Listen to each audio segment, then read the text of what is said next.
जय महाराष्ट्र सगळ्यांना. आपल्या नवीन एक्सप्लोर व्हिडिओमध्ये तुमचं सगळ्यांचं स्वागत आहे. आज आपण एक नवीन किल्ला एक्सप्लोर करायला जातो आहे. तर तो किल्ला कर्नाटकमध्ये आहे. तर आज कर्नाटकाच्याच एक ठिकाणी आपण एक्सप्लोरिंगसाठी जातो आहे. तर त्या किल्ल्याचं नाव आहे मिर्जन किल्ला. तर ह्या किल्ल्याची हिस्ट्री आहे. आपल्या मराठ्यांनी सुद्धा तिथं तो किल्ला काबीज केला होता, ताब्यात घेतला होता. तर मी ती पूर्ण हिस्ट्री तुम्हाला सांगेन पुढं, कशी आहे काय आहे, स्टार्टिंगपासून टू एंडपर्यंत. कोणी बांधला, कसा बांधला, तर ते म्हणजे राज्य कधी केलं, काय केलं, इथली खासियत काय होती. तर आपण हे सगळ्या गोष्टी आपण पुढं बोलूच. तर आपल्या व्हिडिओजला लाईक करा, शेअर करा आणि सबस्क्राईब करायला सुद्धा विसरू नका. नवीन व्हिडिओसाठी मला प्रोत्साहन भेटतं त्यासाठी. तर चला, तुम्ही थोडंसं लोकेशन म्हणजे थोडासा नेचर एन्जॉय करा. आपण किल्ल्यापाशी गेलं की बोलूच बाकीचं पुढचं. तर आपण आलो आहे किल्ल्यापाशी. तर हा किल्ला मिर्जन किल्ला आहे. तर ह्याचं पहिली गोष्ट, सगळ्यात मेन गोष्ट, हा किल्ला त्या काळामध्ये 1600 म्हणजे इतिहासामध्ये या किल्ल्याला स्ट्रक्चरसाठी ओळखलं जायचं. तर तुम्ही बघू शकता किती भारी स्ट्रक्चर आहे ह्याचं. तर खूप साऱ्या वेगवेगळ्या पद्धतीने किल्ला बनवलेला होता. तर हा किल्ला समुद्र किनारपट्टीपासून जवळ आहे. तर इथून खूप सारे व्यवहार पण होत होते, ते पण मी तुम्हाला सगळं सांगेन. तर चला, स्टार्टिंग मी तुम्हाला छोटीशी हिस्ट्री सांगतो ह्या किल्ल्याबद्दल. म्हणजे किल्ला कोणी बांधला, कसा बांधला, काय केलं, तर सगळं तुम्हाला सांगतो. तर तुम्ही व्हिडिओ बघत सगळ्या गोष्टी ऐका आणि व्हिडिओ एन्जॉय करा. तर पहिला तर हा किल्ला कर्नाटक राज्यातील उत्तर कन्नड जिल्ह्यातील पश्चिम किनाऱ्यावर स्थित आहे. त्यानंतर आपलं हिंदू तीर्थक्षेत्र गोकर्णापासून 21 किलोमीटरच्या अंतरावर आहे किल्ला. त्याच्यानंतर ह्या किल्ल्याची एक म्हणजे किल्ला बांधला गेला 1552 मध्ये, ते 1606 मध्ये बांधला गेला असं म्हणतात. त्याच्यानंतर म्हणजे हा किल्ला विजयनगर साम्राज्यामध्ये येत होता. कारण की गोसप्पाच्या राणी, म्हणजे गोसप्पा एक ठिकाण होतं, त्या राणीनं चैत्रा भैरव देवी या त्या राणीचं नाव होतं. तर तिनं हा किल्ला बांधला गेला असं पुस्तकांमध्ये लिहिलेलं आहे. त्याच्यानंतर असं पण लिहिलं आहे की ती राणीनं इथं 54 वर्ष राज्य केलं. तर ते सुद्धा खूप महत्त्वाचं होतं, 54 वर्ष राज्य करणं. इथं ते पण इथं राहून तिनं ते राज्य केलं होतं. त्याच्यानंतर ह्याच्या म्हणजे त्या राणीचं राणी तुलवा आणि सलुवा कुळातील होती. आणि तिनं विजयनगर साम्राज्याच्या अधीन राहणं म्हणजे पसंत केलं होतं. म्हणजे अंडर त्याच म्हणजे विजयनगर साम्राज्याच्या अंडर तिनं सत्ता तिथं स्थापन केली होती.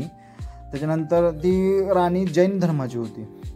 आणि त्या राणीनं उत्तर दक्षिण कन्नडा म्हणजे आणि दक्षिण गोवा, उत्तर दक्षिण कन्नडा आणि दक्षिण गोवा, त्यात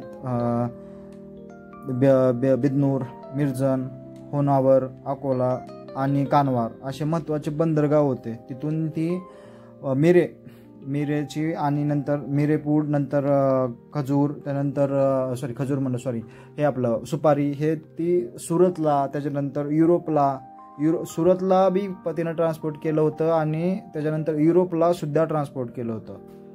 तर तिचं नाव ह्याच्यासाठी खूप भारी आहे की तिनं तिथून राहून सुद्धा तिनं सत्ता चांगली स्थापित केली होती. तिथून नंतर ती इथल्या गोष्टी म्हणजे फेमस आहेत तिथं गोष्टी सगळ्या. मिरे जास्त उत्पादन होतं इथं. तर त्या गोष्टी सुद्धा, मसालेवाले पदार्थ सुद्धा उत्पादन जास्त होतात. तर त्या गोष्टी तिने ट्रान्सपोर्टसाठी तिला ओळखलं जायचं. त्याच्यानंतर थोड्या दिवसांनी तिला ते सगळं युरोपला हे पाठवल्यानंतर पोर्तुगीजांनी तिला नाव दिलं होतं पेपर क्वीन. तर तिला मिरेपूड राणी असं नाव दिलं होतं, म्हणजे उपाधी दिली होती तिला. तर ही सुद्धा खूप मोठी गोष्ट होती. त्याच्यानंतर विजयनगर म्हणजे तिनं युरोपला पाठवल्यानंतर त्याच्यानंतर थोड्या दिवसांनी त्यानंतर तिथं तालिकोटा युद्ध झालं. तालिकोटा युद्धानंतर तिचे सगळं पाण्याच पलटलं. म्हणजे दिवस फिरल्यावानी म्हणतात ना आपण, तसं फिरल्यावानी झालं. त्याच्यानंतर विजयनगर साम्राज्यात सुद्धा पराभव झाला त्या टायमिंगला, त्या युद्धात. त्याच्यानंतर ती शरावती नदीचा शेवटला व्हिडिओ टाकलेला आहे, तिथून आम्ही नंतर गेलो तिकडं. त्यामुळं तुम्ही ती नदी पण बघा. तर तिथंच एक बेट आहे. तर त्या अशा बेटावर तिथं कोणतं, म्हणजे मला नाही माहिती कोणतं बेट आहे, पण आहे म्हणा असं ते पुस्तकात लिहिलं. तर तिथून नंतर ती पराभव झाली, युद्धानंतर पराभव झाल्यानंतर ती राणी तिथून हा किल्ला सोडून ती नंतर तिथं शरावती नदीच्या एका बेटावर गेली राहायला. त्याच्यानंतर मग त्याच्यानंतर काय झालं काय सांगितलं ना पुस्तकामध्ये, पण 1757मध्ये सगळ्यात मेन गोष्ट आपल्या मराठ्यांनी सुद्धा हा मिरजन किल्ला ताब्यात घेतला होता. तर त्याच्यानंतर मग 1783 तर म्हणजे थोडे दिवसच आपल्याकडे होता, एक 17-18 वर्ष काहीतरी होता वाटतं. त्यानंतर 1783 ते 1784 वापस मेजर टिरियानो ब्रिटिश अधिकारी होता, तर त्यांनी हा किल्ला त्याच्या ताब्यात घेतला. त्याच्यानंतर हा आपला नंतर किल्ला मग काय ताब्यात इंग्रजांच्याच होता किती वर्ष नंतर. मग पण हा किल्ला मेन गोष्ट आहे ना खूप भारी दिसतो, म्हणजे एकदम स्ट्रक्चरल असं बघितलं ना तर आत्ताच्या दुनियेत म्हणजे आपण घर बांधतो आपलं किंवा काय घर बांधतो आपण, कुठली व्यवस्था बांधताना आपण नाही म्हणजे आजकाल पडतात, पण जुन्या वस्तू किती परफेक्टली बांधलेल्या आहेत त्याचं उदाहरण एक मस्त उदाहरण आहे. आणि एकदम असं आधुनिक पद्धतीनं बांधल्याने वाटतं. त्यात ही विहीर बघा, ही विहीर सुद्धा किती खोल आहे, म्हणजे खूप खोल होते. आता हे जाळीमुळे मला दाखवता आलं नाही कारण की दिसतच नव्हतं, आणि तिथं जरा स्ट्रिक्ट होतं खूप, की असं मोबाईल व्हिडिओ जादा यूज करू देत नव्हते, तरी पण कसा तर व्हिडिओ काढला ते एक ठीक आहे, बरं झालं तेवढं. पण एकदम मस्त होतं सगळं एकदम, आणि किल्ला जास्त काय अजून म्हणजे खराब झालेला नव्हता. आणि बघा ते दगडसुद्धा बघा, षटकोनी आकाराचे दगड हे यूज केलेले होते, एकदम सगळं कोरीव दगड जे निघालेले आहेत ते सगळे इथं दाखवले होते. तर एकदम भारी किल्ला बघण्यासाठी होता.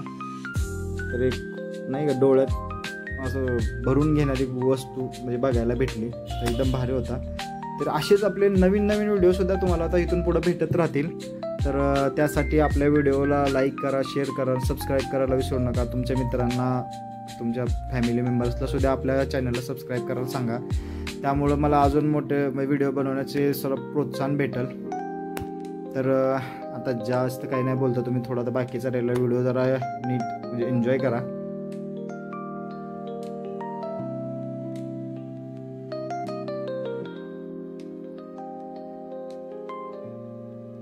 हो का, मी जसं म्हणलं होतं मगाशी व्हिडिओमध्ये की शरावती नदी तुम्हाला दाखवतो. मी जाताना व्हिडिओ बनवला होता कारण की आम्ही नंतर तिकडं चाललो होतो. तर ही शरावती नदी अरे एकदम मस्त, नदी पण एकदम मस्त होती, आणि मी इकडच्या साईडला एकदम भारी होते. आणि त्याच्यानंतर आपला इथला एक पानफुटी असते ना, समुद्राच्या कडेला पानफुटी झाडे असतात बघा, तर ते सुद्धा आपण त्याचा पण एक ठिकाण एक्सप्लोअर केलेलं आहे. तर ते तुम्हाला आपल्या नेक्स्ट व्हिडिओ तोच राहील, तर त्या व्हिडिओला सुद्धा